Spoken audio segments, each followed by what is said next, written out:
Hey everybody, and welcome back to Shift Work Podcast, episode 10. My name is Mason. I'm recording this intro by myself.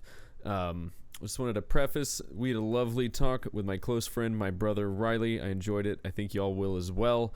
It is just me and Garrett this episode. Trey is in Mexico partying like his Bitcoin folders popping, and I don't even remember if he's on vacation or going to a wedding or whatever. But if y'all want to go ahead and check out the video on the Monday or Tuesday after this audio comes out, you can see a clip of Trey partying in Mexico and sending me 30,000 Snapchats of iguanas.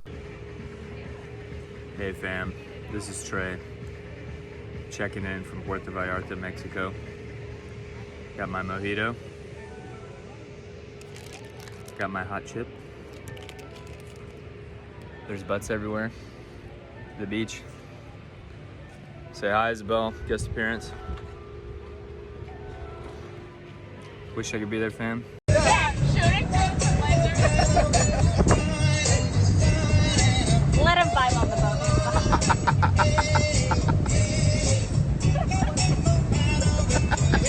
boat. See you next week. All right, here's our conversation with Ryley.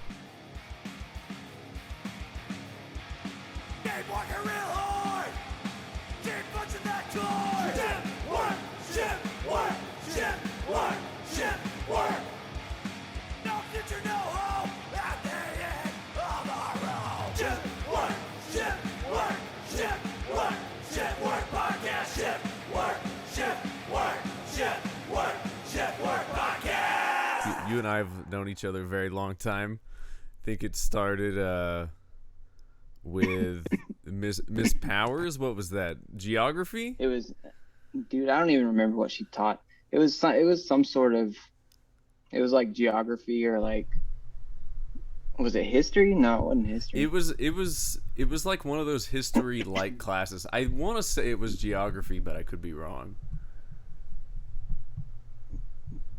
See, I thought it was something real similar, but I didn't think it was just as basic as geography. I thought it was something stupid. Maybe I don't know, they had another name for it. I don't know, but Maybe, yeah. But yeah, that's where it originated. And I thought you were like 3 years older than us. I thought you were like, I thought you had failed a couple of times. I was like, there's no way this dude is our age. Oh man. And that was a strange class.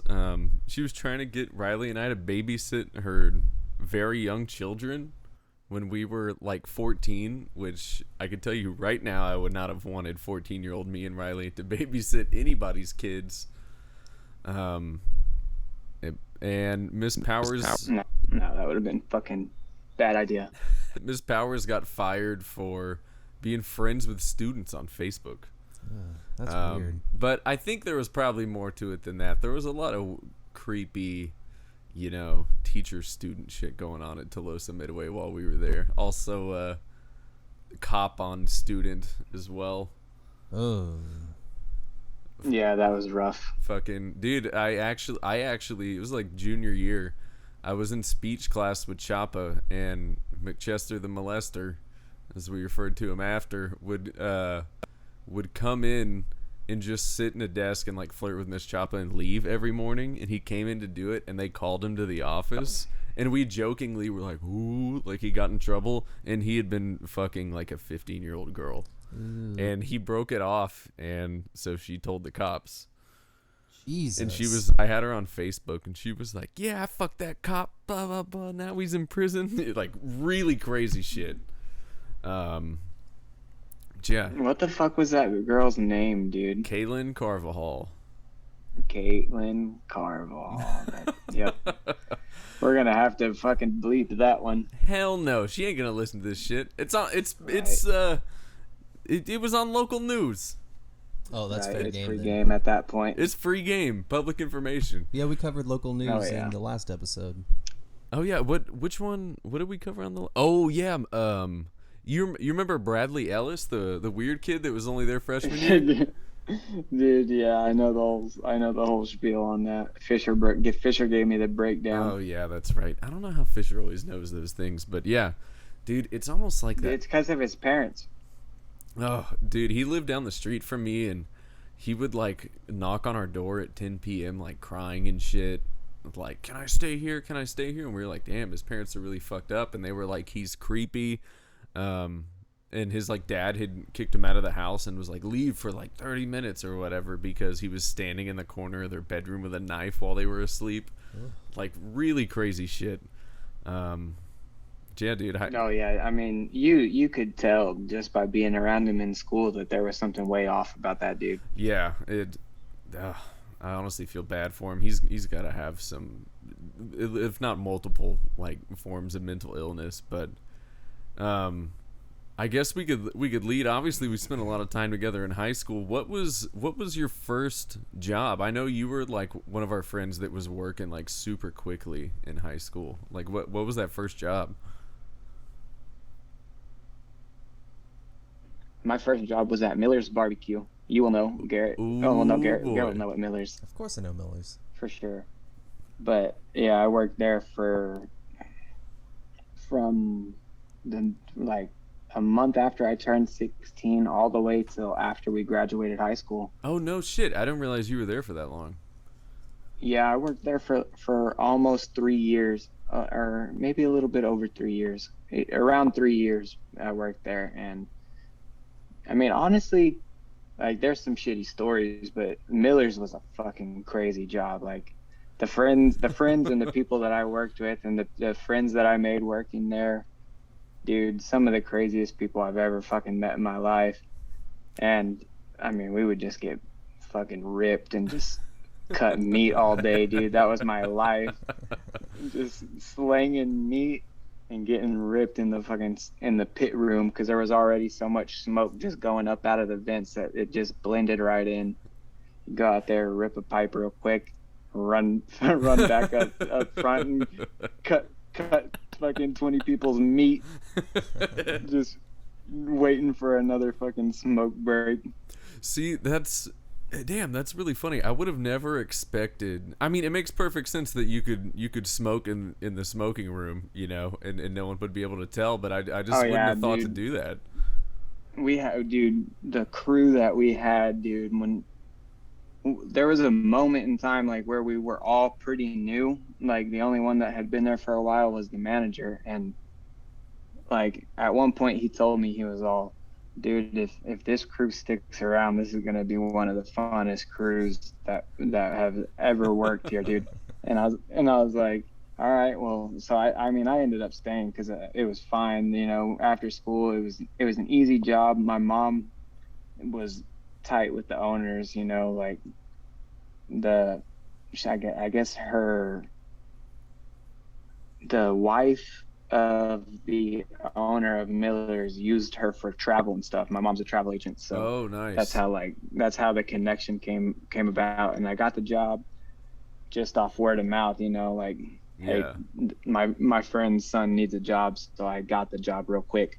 And like there was this dude, I don't remember his name, but he didn't really fuck with me at first because like the way I got the job, like I skipped the grunt work part of it. Like usually you have to be what they call the pit room. Like you have to work pit room. Yeah. Where you chop meat and you're just back there like dealing with like smoke. You know what I mean? You're just back there sweaty. And I never really had to do that. I mean, I had to do it a few times when I filled that gap, like if somebody called in or something, but yeah, I never had to like earn my right to work inside. Like I just went straight inside to serving people's sides. You know, I was just standing there scooping shit on plates for like a good month. And then one day I just started picking up the knife and cause I was watching them, and I got good at that because they would let you eat whatever you wanted. So I was just getting ripped and eating free food after school all day, dude. It was the best. Oh man, obviously, like for those of you that don't know, it was in Annaville, which Annaville's outside of Corpus, a rather interesting, you know, kind of small town vibe. Definitely, everybody knows everybody, you know.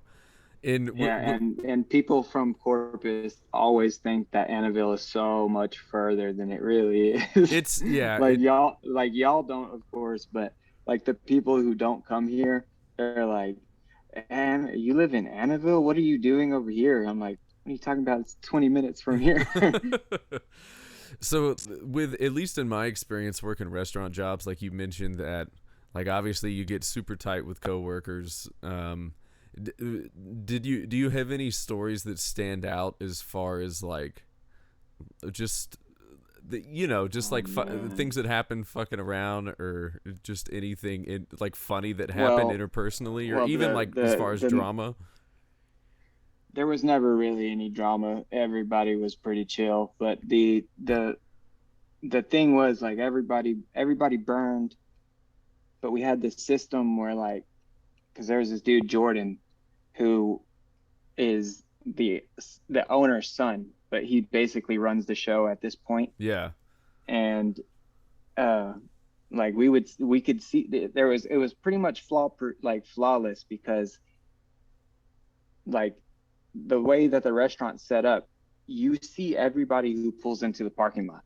He can't sneak in on us, you know what I mean? Like, we're gonna see him pull up and pull past our windows and go right past us and pull to the back. Like, it's a dead giveaway. So we had time. Like, we always had time. So that, like, just the game of like wondering when Jordan was going to show up, and risking it to go out there and burn a quick bowl when you have a downtime. And then there's that. And then when it was real slow, and like we had been slow for a good while, we would clear out the tables if it got close enough to closing time. Like, we would scoot the tables out, and just, if somebody pulled up, we would just act as if we were cleaning. But we would play roll baseball. Like, we would take all the rolls that hadn't been eaten yet, that were just sitting there out of the display, and they had these tubes. I don't remember what what came in them, but they looked like big poster tubes, like cardboard, but they were thick, like heavy duty ones. And we would play baseball with the rolls, and we had a full four base field set up. These lights would get knocked down. It was rough, because they had cameras put up, but we quickly realized that the cameras weren't even, there was no wires attached to the cameras. And this was like way before any kind of like wireless camera could be set up. No, I was like, what the fuck? They're not even wired. Dude, that kind of reminds me, when I worked with Juan, who we're both very close with, at Four Seasons, we very much were smoking a lot of weed at that job too. And it was like, I had smoked weed for a while, but it was the first few months I started smoking like consistently, and like every day, you start smoking with people at work, whatever. And we hid these 3, like, I don't even know how big these tanks, they were probably 10 feet in diameter and like 10 or 12 feet high, and there were 3 of them, and they blocked the corner, and they hid these cameras everywhere. And Juan caught me one day fucking smoking a bowl back there when everybody was gone. And Juan was like, dude, everybody's gone. Like, why are you hiding? And I'm like, oh, the cameras. And he's like, they're not plugged in, dude. Which, them not being plugged in would have been great when I fucking broke my foot and was trying to tell him how it happened. And then we both got, not fired, but quote unquote laid off. It mysteriously happened right after Juan and I I accidentally broke my foot, and Juan saved my little toes like they were essentially, like, you hear those stories of like a mother picking a car up, like a burning car up that landed on their child. It was like one of those moments. But oh damn, with Miller's, I assume like any kind of restaurant you deal with shitty people, but is there ever an instance like you saw someone spitting in somebody's food, or you had like a specific Karen come in? No, like we never messed with the food. There was a couple instances where somebody would, like, if it was really like personal, like somebody they really knew and had a problem with, they would do, like, I don't know, not really anything too bad that I saw, but like, you had to really know this person and have it out for them to really do that, like, that's somebody's food, you know what I mean? It's I don't know, dude. I can't believe people just fuck with people's food, man. But anyways, we didn't really have any like Karens or anything like that. Like we would have people complain about the prices because barbecue's expensive, but Yeah. but we had these customers like we knew before, like we had some like we had old people that would always come, and we would have their food literally ready and waiting for them before they even get to the counter. Like we'd see them pull in and we'd be like, yo, George is here, like, and he'd be like, all right, I'm on it. My boy Josh would be like, all right, I'm on it. Yeah. And he'd just start and like they got the same thing, and that was like a very common thing. I can think of like 15 people right off the top of my head, and I can tell you exactly what they ordered. Yeah. That's what I aspire to be. That type of old guy. Yeah, that type of regular. Hell yeah. Dude, I always... And it was... They came in groups to Miller's. Like, that was one of the places that the old people, like, conglomerated. Yeah. They would sit there and just sit there for hours and drink coffee, dude. And I was like, dude, why are y'all drinking this coffee? This coffee is dog shit. And they would sit there and drink like 3 pots of it, dude. I'm like, damn, dude, y'all are rough. Oh man, dude, that reminds me, like when I worked at McAllister's, the only regular we had there, I can't remember his fucking name. It was like Tom or Fred or something like that, but I'll just go with Tom just for story's sake. But he would come in and he would get a small cheese spud and a sweet tea refill every day. Every single fucking day. Wow. Like around the same time. And he didn't come for like a week once, and he was like scary old. Like, I don't know how much longer Tom's gonna be coming around here if he's eating fucking cheese spuds and sweet tea every day. Like he's Hey dude, if you reach that point, eat whatever the fuck you want. I agree completely, but it's like if he stops showing up, I think we all know what happened. And he didn't show up for like 4 or 5 days in a row one time, and all the girls up front were like panicking, and they're like, does anybody have his number? And I'm like, bro, your phone call's not gonna make a difference in this man's life, I could tell you that much. If he's not here, something happened. And I was just like, well, Tom's dead, which is a shame because he had the easiest order of anybody that fucking came in there. He didn't even use our cups. And he just showed back up one day, and they were like, what happened? Oh my god, where have you been? And he was like, I went to try out Jason's Deli for about a week. He was like, I didn't like it as much. And and I remember he was like, what, you thought I had a stroke or something? And I was like, I fucking like this guy now. But dude, I just imagine, like, you know, he's like 80 something. I'm pretty sure he lived alone. He was probably just like, how can I spice my life up without putting myself in harm's way? And he was like, Jason's Deli. Dude, it's a trash ass opinion. Yeah, very trash opinion. Jason's is total fire, and they have fucking free ice cream. Mm-hmm. Hey, yeah, dude, I'm gonna be real, dude. I don't really fuck with McAllister's. Like, I don't think it's terrible by any means, but I would much rather have Jason's. I agree. McAllister's is too expensive. Everyone says it's overpriced. Jason's. And everyone's like, oh, the mac and cheese. The mac and cheese comes in frozen bags that we just set in hot water. Exactly like Miller's. Oh. Everybody rants and raves about the mac and cheese. I'm like, y'all know this shit comes out of a fucking box in the freezer, right? And they're like, I don't care, I fucking love it. Even my parents, dude. I'm like, come on, y'all can make better fucking mac and cheese than that. I worked 6 days a week for 3 years, and I mean, of course I had days off here and there, but I ate a meal from Miller's Barbecue every single fucking day that I worked there. So that is just, by the end of it, dude, I was eating nothing but turkey and green beans. Yeah. It's the only thing I hadn't gone completely tired of.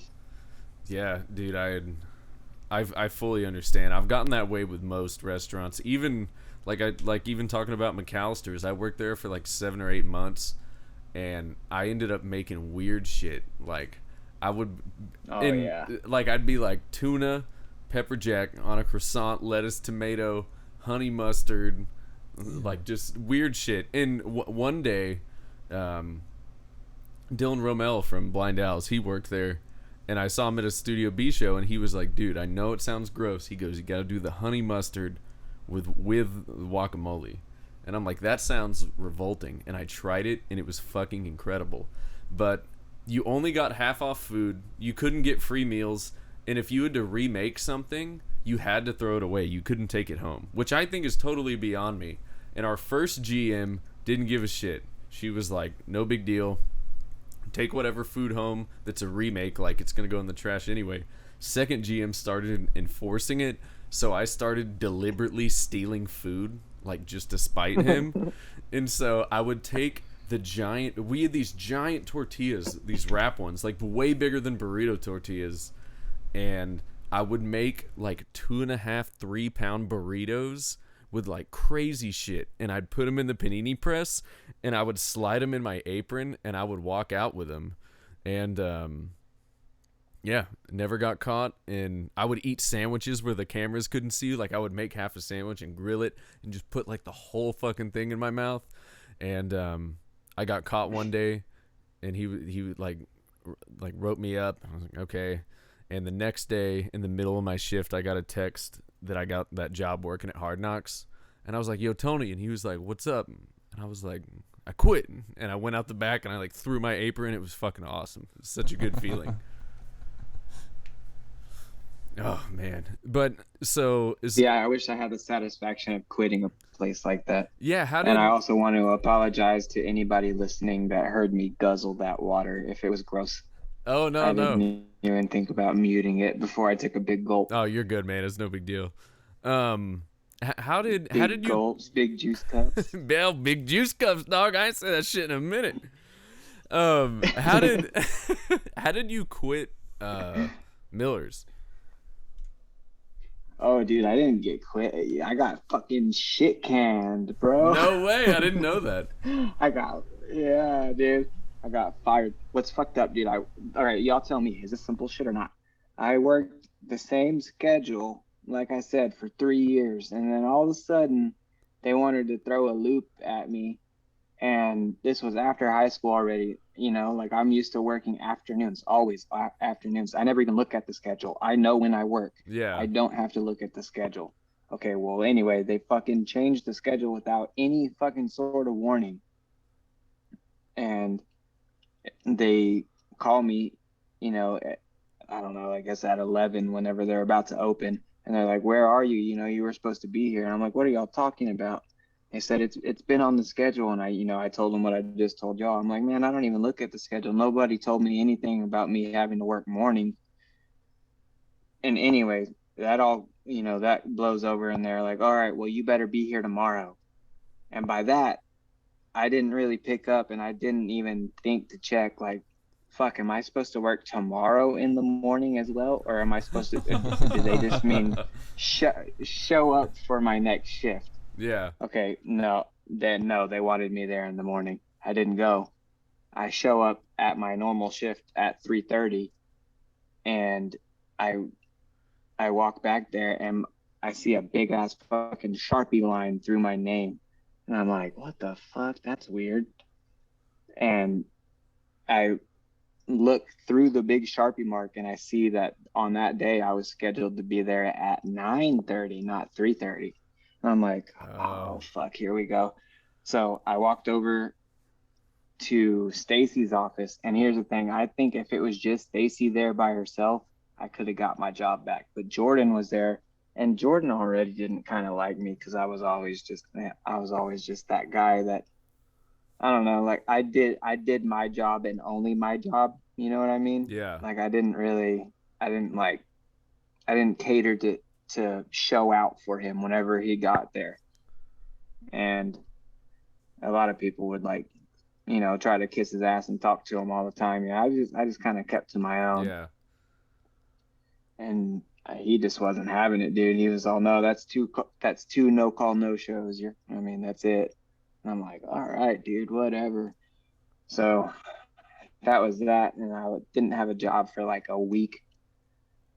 And then I started working at fucking VIP car wash. And that was No shit. I never knew you worked there. I only knew what you're doing now. Because in I worked there Miller's. for 2 weeks. how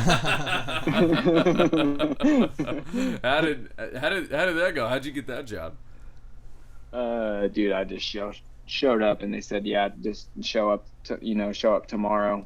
You have a job and we'll train you and you'll start getting some tips and making some money. And I was, dude, like for where I was at that time, I was 18. I didn't know what the fuck I was going to do, really. I wasn't going to school.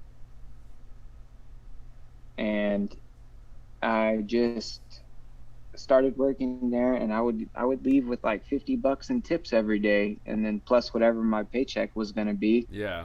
And for that time, like, that was a lot, that was more than I was getting at Miller's, dude. $50 a day in my pocket, and then then the little check on top of it. Like, I wasn't getting paid much. I think it was like, I don't know how the car wash payment really worked, but like they knew that the majority of my pay was going to be tips. Yeah. Like, kind of like how they do in restaurants, people get paid real small by the hour. Yeah. I think it's kind of something like that. I think I was getting paid like $4.50 or $4.90 an hour, something like that. And I don't know. I only got one fucking paycheck from there, so I don't know. So you just walk out of that job? Yeah, I just kind of stopped showing up to that VIP car wash job because I had already talked to my cousin about going to work, doing what I'm doing now, doing the plumbing thing. So. Oh, fuck yeah. I already knew I had the job, so I just kind of quit the car wash thing, and I quit like on a Wednesday or a Thursday. So he was like, well, like, it's already the end of the week, so just come on Monday. So I took like those couple days off and just burned through whatever money I had just got through from the VIP deal. Yeah. And dude, I was just fucking smoking so much. Like, people joke and stuff about how much I smoke now, dude. Like, it's unfucking believable at that time. So that $50 a day was just barely helping the cause. Like, I was just rolling, dude. Like, I was making good money at Miller's for a long time, and like, I'd really learned how to save my shit up. Like, I was doing pretty good for where I was at that time, but also I was fucking blowing it like you wouldn't believe. Oh yeah, like, I definitely if I had all that money that I spent on just fucking useless bullshit and useless time, oh my god. Oh yeah, I mean, I'm right there with you. You and I have done a good amount of drugs together over the years. Dude, I don't know why that reminds me of this specifically, but a couple years ago, it was when I was in Austin already. I went to Corpus to visit, and I had picked up Fisher, and I met you and Chase at Chase's house, and just to go smoke, and I hadn't smoked weed in like 2 or 3 months. It was like right when I moved to Austin, and I was just broke. And I didn't have a plug up here yet, and I don't know, I just wasn't really smoking at all, and I didn't even think anything of it. And dude, I took like 2 or 3 bong rips in Chase's bathroom with you. I remember doing like tray flips on like a little tech deck or something, and then it started to creep up on me, and I was like, oh yeah, I completely forgot that like I can even get this high, because I hadn't been that high in years. And it started raining like crazy. And I was like, I started to get paranoid, and I was like, damn. I remember this exact night. Yeah, I was like, damn, I got to get back. And I started to trip a little bit. Not like because I was so high, but weren't you driving your dad's vehicle or something? Yeah, I had my dad's truck, because it's funny. My dad's usually such a shithead. I was staying with my parents. He was like, oh, take my truck because it's going to flood like crazy, and I'm glad I did. So I'm like so stressed about driving through the water, because especially like that side of Corpus, honestly all of Corpus floods so fucking bad. And so I start driving home, and anyone that lives in Corpus, just to give you frame of reference, we were by like Southside Gold's gym, you know, and my parents live pretty close by, like not even 10 minutes. And I start driving that way, and Fisher and I just go down the street, and it is a fucking lake, dude. I don't even know where the street is. And I was like, I am not going through this. And Fisher's like, bro, just put it in, like, throw the 4-wheel drive on, just go through it, go steady, like, don't stop, you'll be fine. And I'm so fucking high. I'm like, dude, something bad's gonna happen. And I remembered I had a little baby blue Xanax in my wallet, and I popped that I popped that motherfucker. And I remember driving through it and going like, ah, like fucking screaming. I was so stressed out. If it was my vehicle, I probably would have been like, whatever, I'm gonna stay at Chase's till it goes down, or driven to someone's house that I could have and stayed there. But I was stressed because it was my dad's vehicle, and I knew how much shit I would be in if anything happened. We get through the street, whatever, I drop Fisher off, and then I'm going back to my parents' house through Kitty Hawk. And it is even worse. I can't even remotely see where the road is, but the Xanax had kicked in, so I wasn't tripping like whatsoever. And I was like, I was like, I've been down this road 100 times. And I start gunning it, and I'm like going through the water, and I take the turn where it's supposed to be, and then I feel the truck start to slide, and I look, and there's a tree, and I realize that I'm like deep in somebody's yard. And I thought I was on the road. So either way, then I start to panic again. I get back on the road, get back to my parents' house, and usually I would have been stressed. Thank you, baby blue Xanax, that I saved for months just for that one rare occasion. It was all crushed up and shit, and I had it in like a little baggie, so I took it like it was powder. There's a mosquito. And oh, I can see it. Oh, hell yeah. And I don't know if I got it or not. So you go Miller's car wash into the plumbing game where you're at now. You started your apprenticeship, and now I know you have plumbing stories out the ass. Could you just jump into any one of those and anything you see fit? Oh man, dude, you know, the crazy thing is, like, I don't have a lot of plumbing stories, like, as far as the work itself goes. I just have more so like people stories about, oh, exactly, you know, just like dealing with so many, like, just imagine going in people's houses all day long, you know, different houses all day every day for the past 7 years now. Like, it's all I've been doing is just going into random people's homes and you know, going into their element and trying to fix whatever they're fucking dealing with. And like, my cousins and the people that I've worked with that work with us, dude, some of them are just fucking wild characters. Yeah.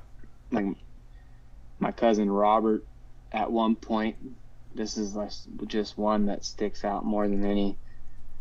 We had been working under this house, like in San Patricio County, and we've been working under this house all day long, you know, repiping the entire water system and running that new, I don't know if you've seen in, like, in these new buildings coming up, they use what is called PEX pipe. It's like blue and red plastic pipe. Oh yeah. That's flexible, you know, and it's good stuff. Like, it's what we use in new construction. But anyways, like, we're repiping this house, and the tool that we have to use to put the fittings together, you put this little plastic ring over the pipe, and you put the tool in there, and it expands it. It like opens it up, Yeah.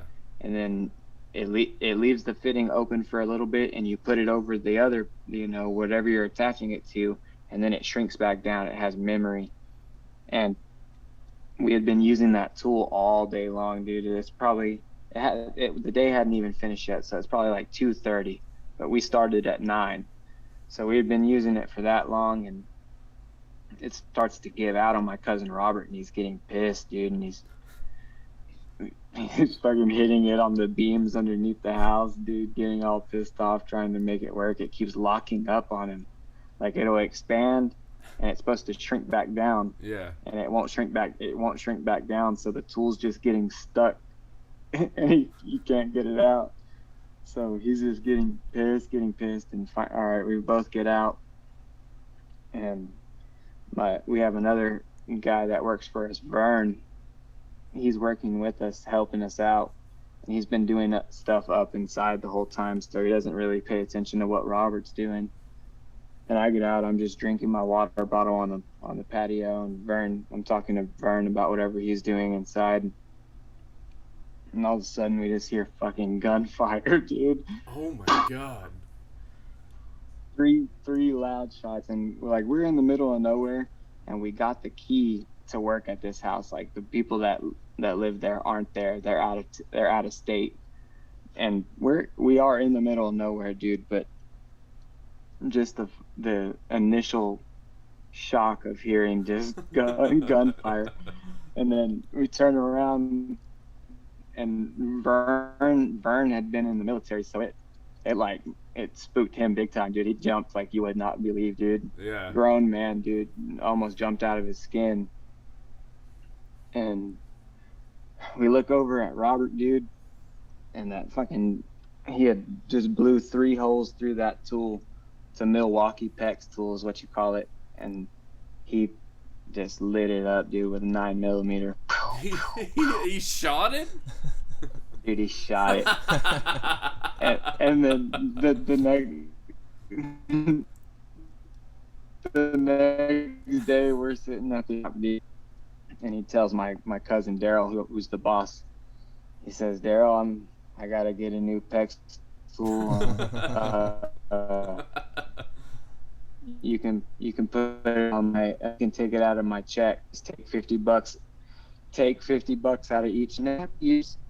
And Robert just looks up, dude. He's eating his breakfast, and he just looks up, and he's all, lead poisoning.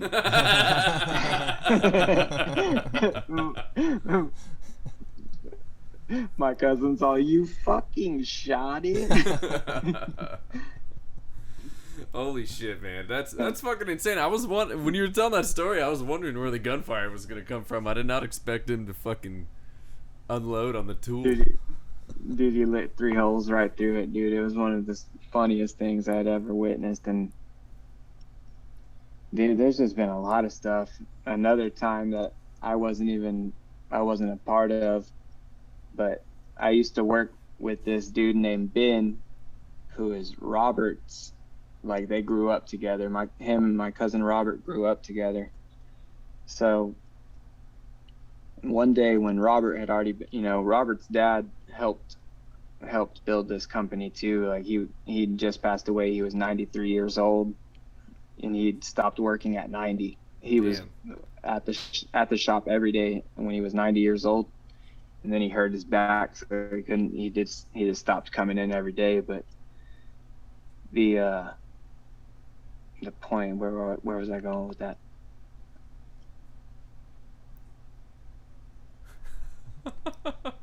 Oh, Ben, yeah, Ben was working with Robert, because Robert had, oh shit, sorry, video went away.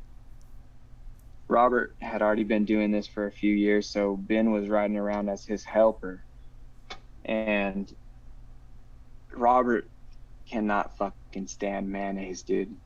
Absolutely hates mayonnaise.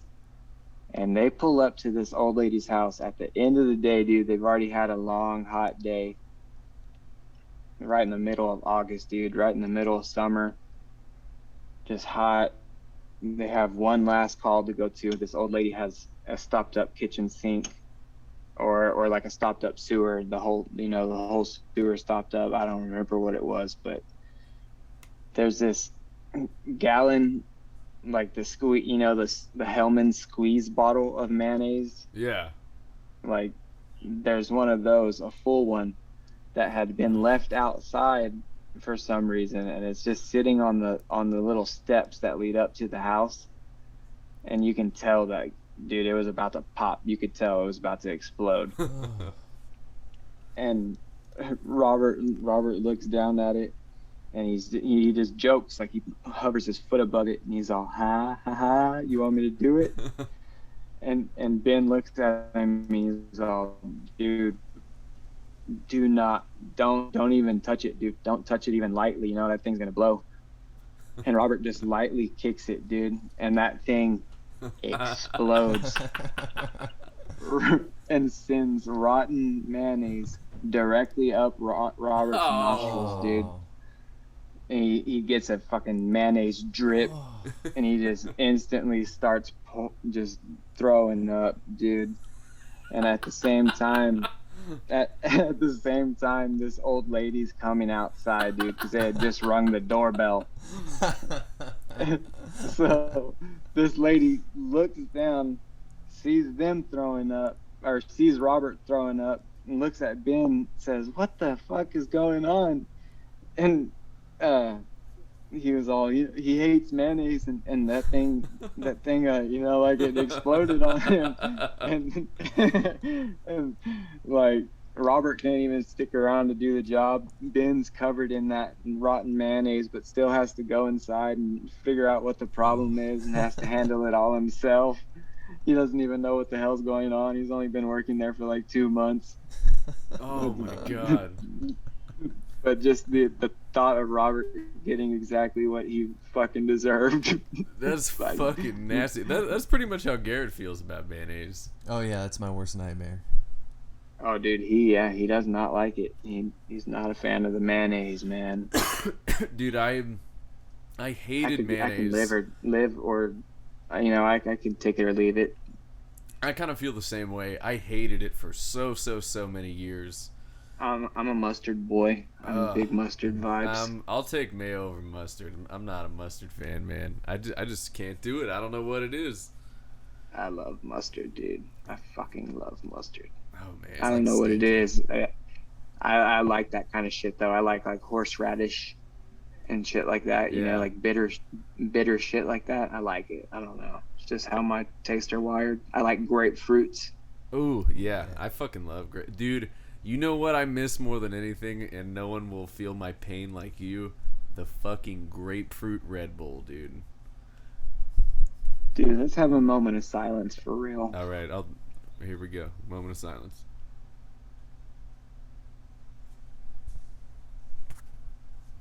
Rest in peace to the grapefruit Red Bull, man. Dude, best one to ever hit the fucking shelves, dude.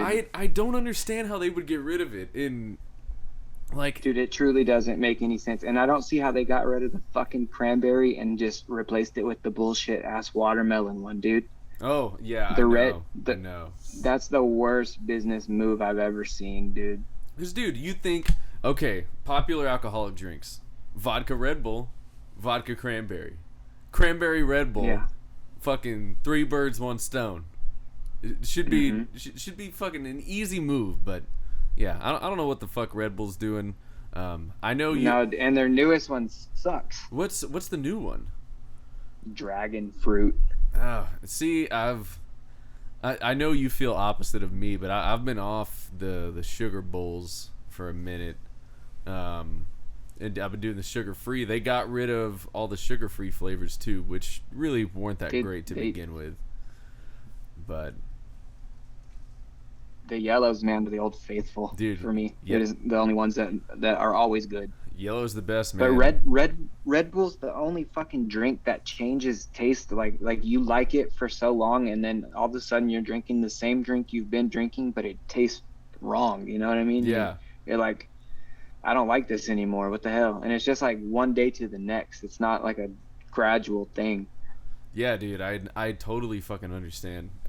Yeah, I've been a Red Bull proponent a long time, and I jumped in heavy when I started drinking Red Bull. I was working at Hard Knocks, and it was just a rough time in my life. Wasn't getting much sleep, and I jumped straight into the 20-ounce cans, which I quickly learned are a scam, because while it is more Red Bull, it doesn't like the 20. If you do the math of what an 8-ounce can of Red Bull has and what a 20 has. The 20 has way less than it should proportionately. It's only like 200 milligrams of caffeine, which is not even as much as a fucking Bang. And then when I realized that, and then I learned how to steal Red Bull from Hard Knocks.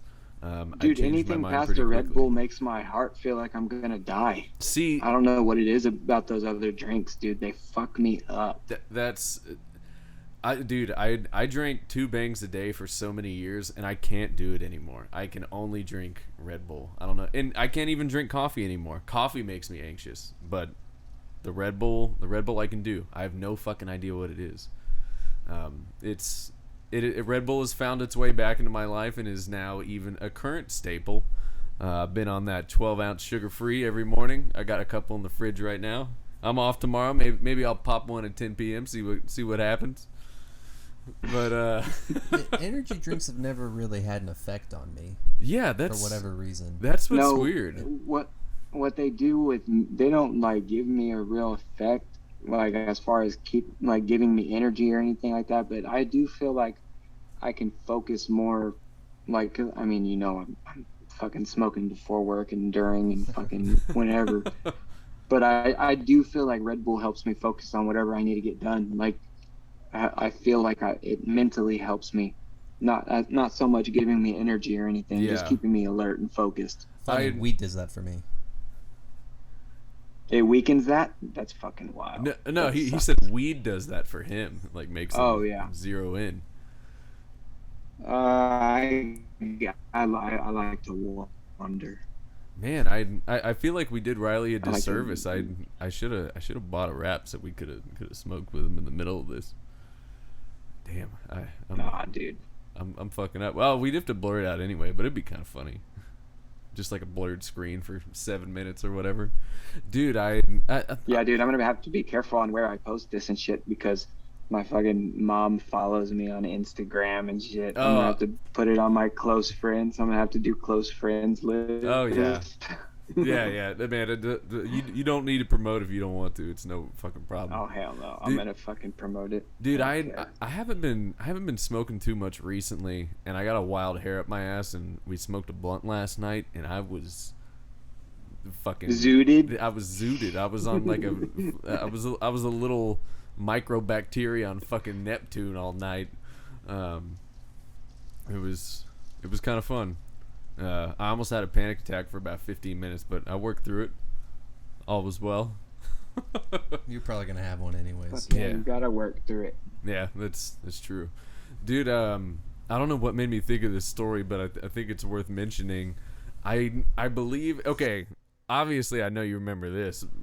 Garrett, you may not know. We used to, Ryley and I, and a revolving door of cast members would smoke weed at our friend Tony Hall's house but his mom didn't want anyone to smoke inside, so we had a tent in the backyard. And when I first started buying weed, like you're doing a disservice by calling it just a tent. This thing was it was pretty loaded. This thing was fucking massive, bro. It was this pretty thing big. could fit 12 people. Oh man, I've been in one of those. I've smoked out one of those before. Sitting around a table, it can fit 12 people. Good grief. And oh man, that was so much fun. It was when I'd first started smoking weed, and I didn't really know anyone that sold weed. And Ryley always just had a lot, so I would just like show up and be like, "Hey, like, can you give me some weed?" He'd be like, "Yeah," and we'd get super high and go eat whatever. And this particular night, it was Tony Hall's 21st birthday, and Tony Hall had found out like a month before that he had a blood sister that he didn't know about that lived very close. Isn't it the same neighborhood, right?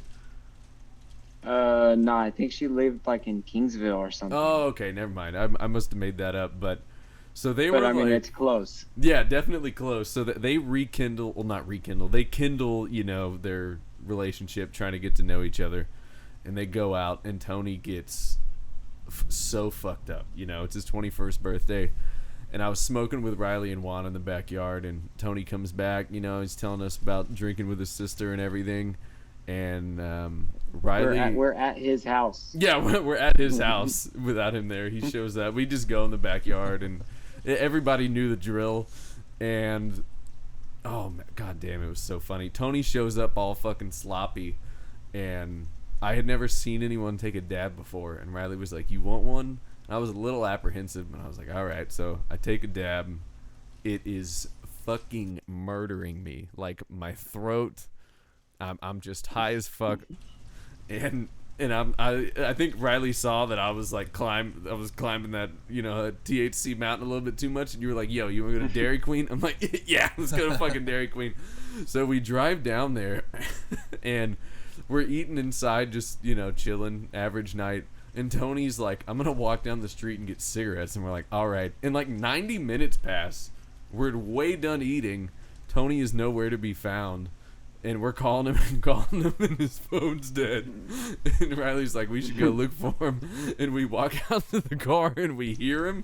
And he had fallen in a ditch on the way back because he was so drunk, and we had to like help pull him out. In the ditches in Annabelle, if you don't know, it's not like a ditch on the side of the road. It's like just deep as fuck. Like goes way the fuck down there. So that's why he couldn't get out. He probably lost his footing and just rolled down that fucking hill. And I hate to bang with stories, but it reminded me of something that Ryley, I know you think is the funniest shit. First time I took a bong rip was with a bunch of people in Riley's parents' garage while his parents were out of town. Oh God. And I started seeing red. Like I couldn't see out of my eyes, and I projectile vomited all over the table with like people's food and weed and all kinds of shit. It like I couldn't control it, and I was so high I thought I was dying. And I remember going, please before I die, I was like, please God, just let me talk to my mom one more time before I die. And then I threw up, and everything was good after that. But right when I puked, the garage door opens, and I'm like, oh fuck, are Riley's parents coming home? And it was your brother, and he had food, and he was like, what kind of party's going on in here? Sorry, Mom. Sorry, Dad. Oh, dude. And honestly, I don't think it was the weed that made me throw up. I had drank like 8 natty ices or something and ate a monstrous amount of Taco Bell. Yeah, and a But fat you made sure to fucking tell me. Damn, dude, that shit made me throw up. And Justin chimed in. He was all, "You sure that's what did it?" Dude, I'll never forget that night. I went back inside to get a glass of water, and I think Nothing Was the Same had just come out, or some Drake record had just come out. I can't remember which one. And Probably Nothing Was the Same. Your brother was on the phone with a girl, and he had like candles lit. I'll never forget this, dude. It was so funny. He goes, hey, baby, come over. He's like, I got a bag of weed. I got some liquor. He's like, I got some dinner on the stove. We got motherfuckers throwing up in the garage. That new Drake is on. And he threw in me barfing like it was a fucking reason to come over. Dude, man, I didn't realize it till right now, but all my weed first were with Ryley. First time I smoked weed, I smoked a blunt with Ryley. First bong rip, first dab. You got me on a bunch of firsts, man. Dude, you and a lot of motherfuckers, dude. So me and JJ fucking wrecked some people, dude. Oh, dude, fucking JJ. That's my boy. Shout out JJ. JJ's responsible for some difficult nights for me. I will say that. Also, JJ's a champion for doing the beer runs when no one could buy beer and just jacking shit from Walmart and fucking running out with carts of beer. Dude, he used to steal so much beef jerky from Walmart. It's fucking ridiculous. Dude, do you remember what the JJ special thing. was at Jack in the Box? There was 3. Okay. There was the chicken, there was the beef. Okay, there was 4. There was the chicken, the beef, the chicken and beef, or the breakfast. JJ special. So the beef is 4. Was it 5? 4, either 4 or 5 patties. 10 pieces of cheese, bacon,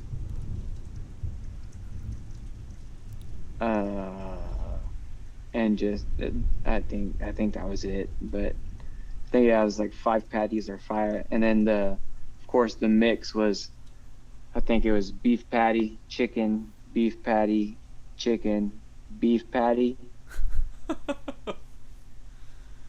God, dude, just and so ridiculous.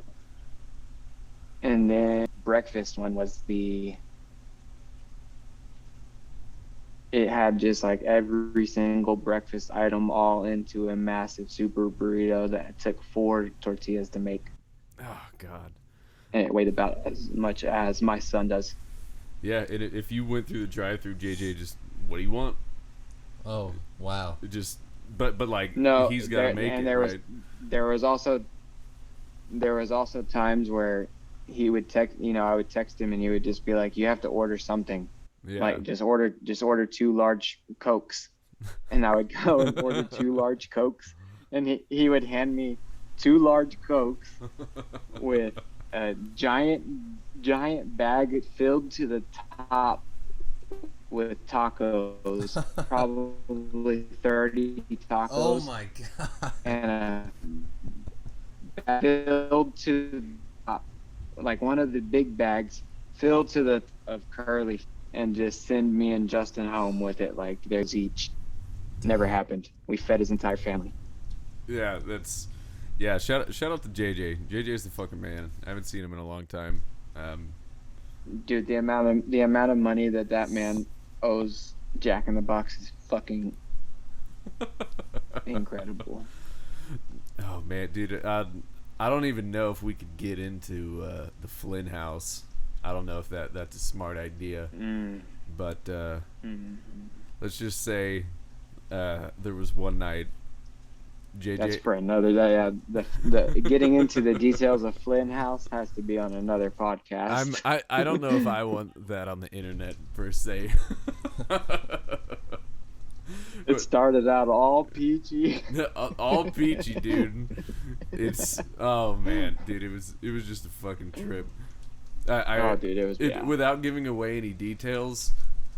One of my funniest memories was looking at my phone one night standing on the roof, and every time I breathed in my nose, my phone got super blurry, and then I'd breathe out and it would refocus, and I was too afraid to go down the ladder, which was not very tall. I'll just leave it on there. Dude, I don't think there roof. Ever was a ladder. Well, it was the fucking fence. We always used the fence. Oh, that's right. Yeah, the fence, and we'd jump on like the trash can back on the way down too.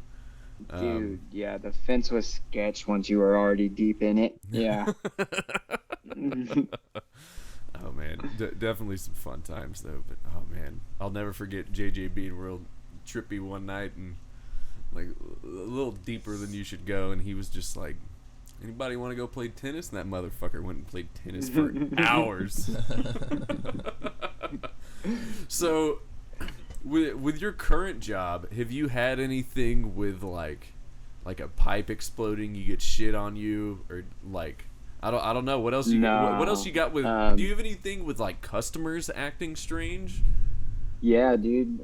We have some. There was one when I was working. I ended up working with Ben for a little bit, the one who was helping Robert when the mayonnaise exploded. When I was working with him, we were working for this. I mean, they were pretty old. I'm not going to say they were like super old. They were probably in their, late 60s, early 70s, probably, maybe 75 at the oldest. But we were telling this lady, what was going on. We were unstopping their kitchen sink. And when we ran our snake through the line, when we pulled our cable back, on the end of it there was mud, so we knew that the line was broken somewhere under there. Like we were running into mud and pulling mud back. It's broke down there. Something's gonna have to be fixed, but we can still get it open. That's what we were trying to tell them. Like we could still get this open and it can function fine, but there is a break down there because we're pulling back mud. And she's like, she's all fine and dandy, like we're talking to her and she's like, okay, well, my husband's going to be home soon, but I'll call him right now and give him a heads up what y'all are saying. And so we continue doing what we're doing, and we can't get it open. It's broke so bad that we've done everything that we can do. We can't get it open. Yeah. They're just going to have to stop. They're going to have to stop using the kitchen sink until it can be tunneled under and fixed, And we can we pack up, we're getting our stuff packed up, and the guy shows up and I just take the machine that we're using, and I walk it out to the van. I'm loading it up, and I just hear shouting, and I'm like, what the fuck is that? Ben yelling? And I go back there, and they're fucking hollering back and forth, and this guy has his hand, his finger right in Ben's face. He's like, "You're trying to take advantage of, of an old lady. It's not right." And Ben's like, "Dude, I am not trying to do no such thing. Like, I'm not even charging y'all for what we're doing today. Like, there's issues here that are not being resolved. Like, I'm not going to charge you if nothing even got fixed." Yeah. And this old man, dude, and like, I need to give you a little backstory on Ben first. Like, this dude is not anybody you'd want to just fucking pick a fight with. Like, this dude is a big old fucking Mexican dude, tattoos, do some shit. You know what I mean? This is Yeah. no little boy that you're messing with. And this fucking dude grabs Ben by the sleeve on his shirt, pulls on it, and then like grabs a chunk of his arm and pulls on him. And Ben, like, I see the look in Ben's eyes, like, he's pissed, but he's not about to drop this old man. You know what I mean? Like, Yeah. like he knows better at this point. Like, he's like, but he's just like, he just screams in his face. He said, "I am always fair. Like, I'm not trying to take advantage of anybody, dude." Like, it rubbed him the wrong way. I feel like he thinks, I mean, it was an old white dude. Like, I don't know. I just feel like that dude was having a bad day and attacked the wrong dude. But Ben got fucking hot. And I was like, "Oh my God, am I about to have to pick up an old man off the floor right now?" Oh God, man! That's definitely And then like there's- a field I've never worked in. So I bet, like, with the stigma of something like plumbing or mechanic or whatever, where 99% of people don't know what to charge. I bet you get accused to get ripping people off probably quite a bit, even especially when you're not.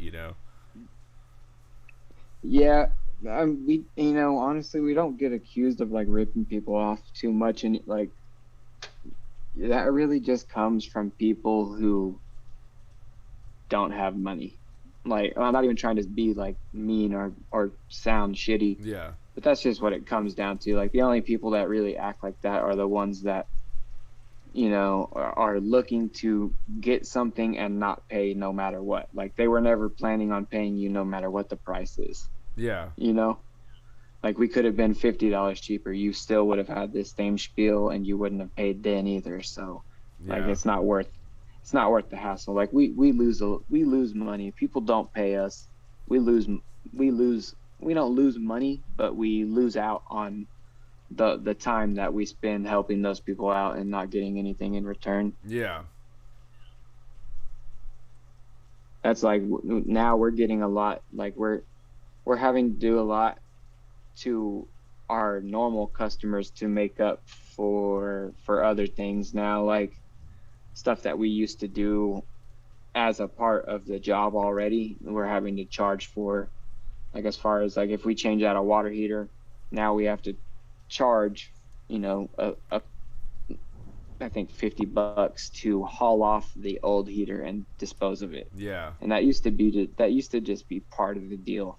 But the people that work in our office have called other plumbing companies and know everybody's prices and how everybody else runs in the companies.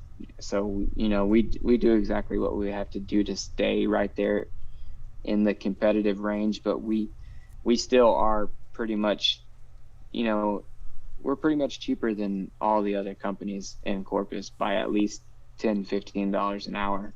Yeah, that's fucking awesome, man. Well, do you have anything else that comes to mind, kind of in that vein? Oh, dude, yeah, we have this one lady who's like, literally, like, her name is dreaded at the shop. Like, like, we know, like, when Miss Bradley calls, Miss Bradley on Cherry Hills, right by the golf course, right by the country club and all that. Yeah. Right there in that neighborhood, there's this lady, dude, and it's fucking weird because she's used our company like for 30 years, but the like her husband you always used us, and her husband was real cool from what I hear. Like I never met him because by the time I started working here, he had already passed away. So I just work for this lady now, and apparently the dude was real cool, and she has always just been real fucking like when you first get there, she'll come up to you and she'll tell you everything that she doesn't like about your company. But then she'll tell you about how she switched and started using somebody else.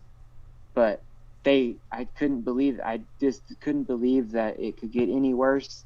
And I went to this other company and it was 10 times worse. So now I'm back with y'all. Like that's how she starts it. You know what I mean?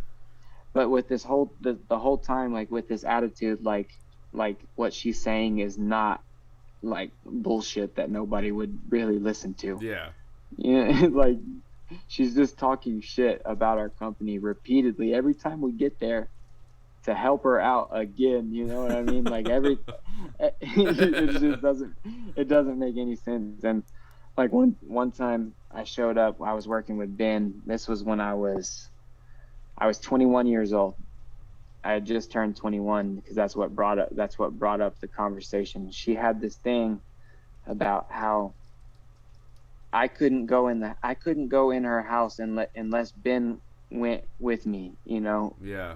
Because a young person's brain isn't developed and they make foul choices. That's what she said. And I just look at Ben and I'm like, dude, what the hell? And like I already had been given the rundown. I know about this lady already, so I'm just rolling with the punches. And I'm like, all right, so we're doing that, and she kept saying that your frontal lobe isn't fully developed until you're 26 years old. Your frontal lobe isn't developed. Your frontal lobe, and she fucking like thumped me on the forehead, and she said, "You're right." When she said frontal lobe, and I was like, "I fucking you a frontal lobe," like. Like I didn't even like mean to say it out loud. Yeah. But like it just came out like dude, if she's poking you in the forehead, I would have said some shit too. And dude, I broke her, dude. I fucking broke her, dude. She started laughing. She just started laughing uncontrollably. she just fucking broke down laughing, dude. And she was like, "Oh my god, that's the funniest thing I've ever heard." She was all, "You know what? You're allowed to come in my house." No shit. Yeah, dude. I won her over, dude, with a fucking dirty joke. Wow. God damn. So now every time she calls, I'm the fucking one that has to go deal with her. Oh man, so you kind of fucked yourself over in the end. Yeah, but dude, every time we leave, she tips us, dude. Which this bitch is just so fucking weird and bipolar, dude. It makes no sense. Like she'll shit talk us, we'll do the job, and she'll be all fucking happy and giddy, and she'll give you like literally, she's giving me a $50 bill one time. Damn. Like, dude, this lady's old and rich, dude. She lives right on the fucking golf course at the country club. Yeah. Like, she doesn't know what to do with her money at this point. Hey man. And I don't think her kids come and see her because she's fucking nuts. Yeah, man. I'd believe it. You know, like she's probably just doesn't see anybody and is running through her like spectrum of emotions. Like I'm gonna shit talk, and then you make her laugh, and then she instantly likes you, and she's like, would have given my fucking grandkids this money. They don't ever come by, so. It's that's but that's, I get tipped and like she'll tip, like I was a helper, you know, I'm just a helper at that time, so she tipped me $50, and I know that like she would give more to Ben or to Robert, whoever I was working with. So like she knew what we were doing, you know, she knew the value of what we were doing. But I don't know why she always wants to remind you about how shitty we were in the past, but she keeps fucking calling. Yeah, man. Just some people are just like, that fucking way, you know. Even at my job, this lady wasn't really She's acting a this half way. glass. It's just She's a glass half empty kind of bitch, I yeah. guess. It's now that I have the job, or God, I can't talk today. Because of the job I have now, it's the first time I've really like gone into people's homes that I don't know, just doing like installations and whatnot, and I haven't had anything really, you know, negative happen. But it's just funny how I don't know, just people treat like people coming in differently, and I don't even mean that in like a positive or negative kind of way. Just when you see what somebody's like, oh, there's someone in my house, or like a guest, like their kind of faces and like the way that they talk, and like who will offer you water, or like I had a lady the other day that was so fucking nice. She was like, oh, can I like buy you lunch, blah blah blah, and I was like, oh no, you know, don't worry about it. And some people, like, obviously, like, customers always right when you're doing a service for them, right? I'm not saying if someone talks shit to you, but like, I'll be like, hey, this is our proprietary way of like how we hang things. Do you want it like that? And they're like, nah, I want it like this. And just something looks crazy and like really bizarre, and I'm like, hey, it's what the customer wants. And like yesterday, did an install for this lady, and like checked the height and everything. She's like, yeah, that's good. Installed it. And she was like, I think it's not level. Like, I think the right side is like too low, which happens a lot with optical illusions. With if shit's close to the ceiling, you know, a lot of ceiling's not going to be perfectly straight. A floor's not going to be perfectly straight. You know, if you got a table under it, shit like that. So I totally understand. And I'm like, hey, if you want, I can go put the level on it. You can come check it out. I leveled it. And she was like, yeah, for sure. So I put it on. Boom, fucking dead center. And she's like, can you just raise it anyway? And I'm like, yeah. And she had me raise it like half an inch, and from my point of view, this thing was cocked over like this, and I was like, damn, it looks like shit. And I was like, but hey, if she likes it. And she was like, perfect. I was like, yeah, fucking awesome. And did the install upstairs, everything was good. And then her husband comes home, and he was like, you installed that? And I was like, I instantly, like, I knew this guy, I knew what his opinion of me was in my work immediately, especially because he's paying $130 an hour for installation. I was like, yeah, I put it level, but your wife said, you know, right side was off, so I raised it. And he was like, oh, okay. And he was like, that makes sense. And then he's like, can you raise the whole thing about 9 inches? And I was like, I got you, bro. Took it down, raised it. He put a $20 bill in my hand. I was like, thank you, sir. And we went about our way. And he checked the level too. And I was just waiting for his wife to come in saying that fucking right side was drooping. But, oh man, it's funny, dude. Especially like, did you have anybody act kind of weird during the pandemic when you were like going in and out of people's houses? Oh yeah, dude. Well, I mean, it got to the point where it was like pretty routine. Like we just kind of did everything before anybody would even act weird. You know what I mean? Yeah. Like we had the mask, and at one point, like when in the heat of it, when it all started, like we were even wearing gloves and all that shit. And like, I don't know, it just kind of fizzled out. Like I still wear my mask in people's homes. Like, I do too. Yeah. and like unless they finally, like, if we have enough space, or if I'm working outside, like I'll take my mask off. But if I'm going in somebody's home, dude, like that's their element. I don't want to even give them a reason for, you know, for any problems. Yeah, I'm in y'all's home. I fully understand, especially if, like, you know, even worst case scenario, I always wear mine in, and if someone's not wearing theirs, I'll be like, hey, I'm vaccinated, do you mind if I take it off, whatever, you know. But I installed for this lady last week, and she was just talking more than like anyone has ever talked to me, just like so excited, and super cool lady, you know. I wasn't annoyed by it. I was just like, usually people, you know, you come in, you're like, oh, you want it here? And they're like, yeah. And then they run off and do something else in the house, and then I, you know, have them come back and check it out when I'm done. So when someone stands there and talks, I'm always like, oh shit, you know. It almost makes me kind of nervous, you know, because like usually I'm like trying to do like a literal like algebra equation in my head to hang this fucking thing, and like trying to do math, and I'm thinking about other things while they're talking to me, and I'm still trying to be personable. And I end up hanging it, and she starts telling me about like she bought this house right before COVID. It's worth like $200,000 more now. She's like, should I sell it and get a new one? And I was like, ma'am, I make $15 an hour and I got about $60 in my checking account. I don't think you want me to make a financial decision for you. I was like, I would be out of here if I could make an extra $200,000. She was like, maybe I should. If you could come up. Oh yeah, she's like, maybe I should. And she was like, you know how hard it was to get people over here to remodel my house. And she's like, look at. She just kept talking. There was this hole in the floor that these fucking construction guys left. I had to cover it up myself. Blah blah blah. And I'm like still doing my job, so I didn't think much about it. And like 5 minutes later, she's like, you want me to show you that hole? And I'm like, sure, all right. I expect it to be, you know, biggest like a baseball or softball sized hole. She moves a rug and it was like fucking 3 feet wide. And I was immediately like, yo, what the fuck? I was like, you weren't playing around. I was like, you didn't. She didn't even say it was like a huge hole. She's like, yeah, they just left this fucking hole over here, blah, blah, blah. And she started talking, keep going, showing me stuff from her childhood, and she was cool as fuck.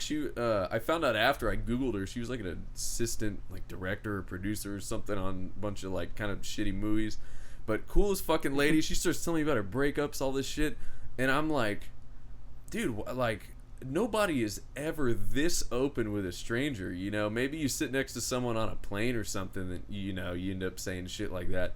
She was just like spilling her guts, and I was like more power to her. And then they started talking about the pandemic, and she's like, yeah, I've only left my house twice since February 2020, and like nobody's came over except my mom. And I was like, oh, she was like, so I'm sorry if I'm talking a lot.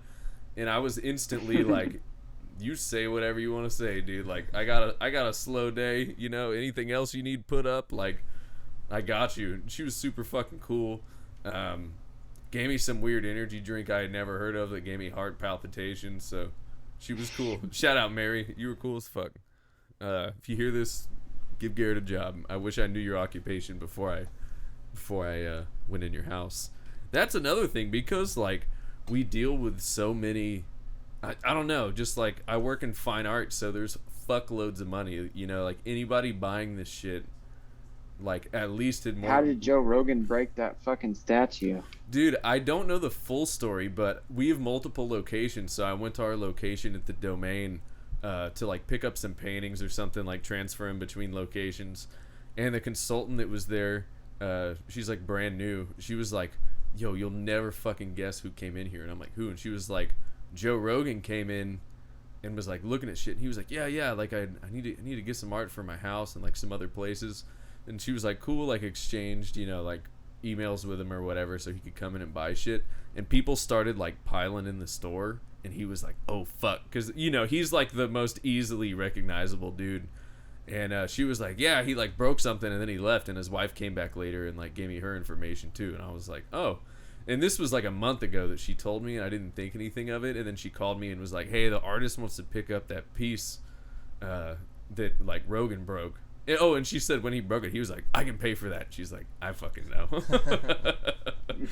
And it was just this little, I shouldn't say little, it was heavy as fuck. This like metal statue made out of like trapezoids, you know, welded together to look like a dude. It's like the easiest fix. Like literally you put the arm back on it and make two like literal like 1-point welds, and that thing would be fixed. But yeah, just because it's fine art, you know, we have like so many high profile people coming in. It's bizarre. Like fucking Paul Simon from Simon and Garfunkel came in a while back, you know. It's bizarre to see people of that level just like coming in. It's like, what the fuck, you know? But you're about to start seeing all those comics are moving to Austin. You're about to fucking see fucking Pajitsky and Tommy and everybody over there. Those two are the two I would like to run into the most. Garrett ran into Tony Hinchcliffe. Dude, if I just ran into Tom or Christina, I'd just be like, man, my jeans are high and tight. High and tight, baby. Y'all have a good day. Dude, if you haven't watched the Your Mom's House lives, you should rent them, get baked, and watch them. I saw the first one. I haven't seen any after that. Dude, the last one, I fucking couldn't handle it. Like the heavy takes were too bad, but we're running a little bit low on time here, so we're gonna get to a little segment we do on the show called the Shift Work Bump. I know you've listened to the show, Ryley. You probably know how it goes. You can bump anything, music, movies, food. You could bump fucking front doors, whatever you want. What have you been into recently? Dude, I'm gonna bump Lords of Dogtown. Fuck yeah. Fuck yeah. I feel like that's a fucking underrated movie. Even outside of just a skateboarder's perspective, I feel like that's a fucking underrated movie, and Heath Ledger kills it. Totally, dude. Emil It's Hirsch too. fuck yeah. Yeah. It's funny you bring that up because when Netflix was like mailing physical DVDs, that's the only one I remember getting in the mail was Lords of Dogtown because they didn't. That shit was flying off the shelf at Blockbuster. Especially in Corpus. Oh yeah. What do you got this week, Garrett? I'm gonna bump counter service or just like sitting at the bar at like a restaurant.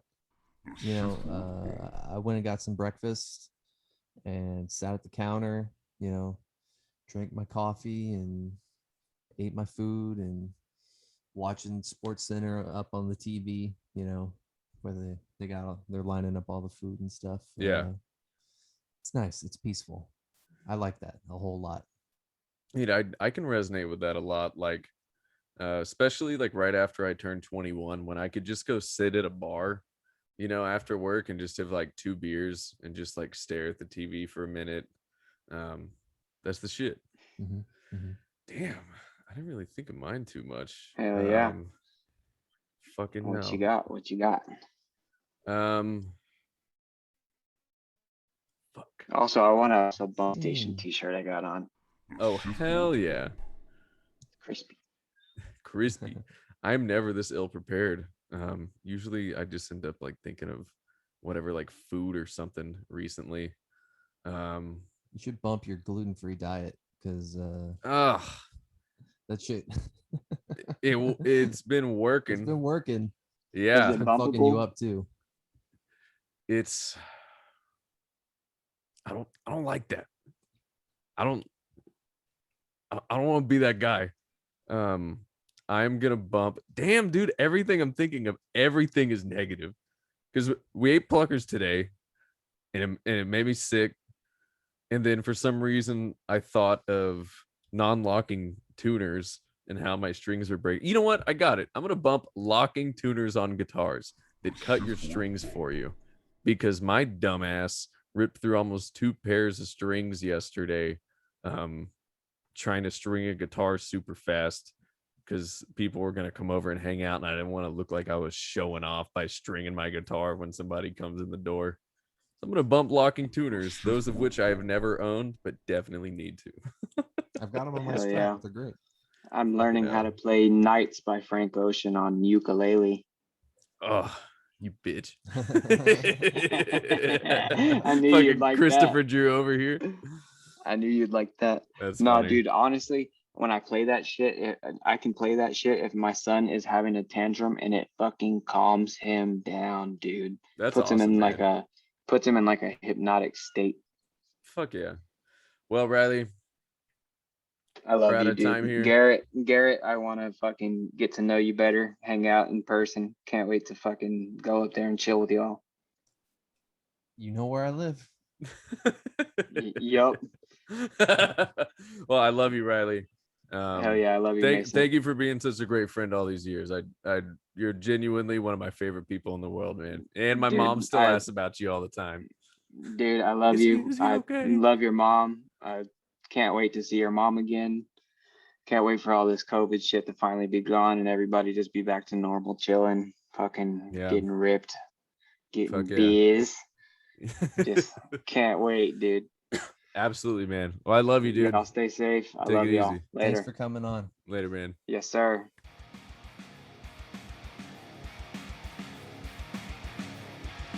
They want a real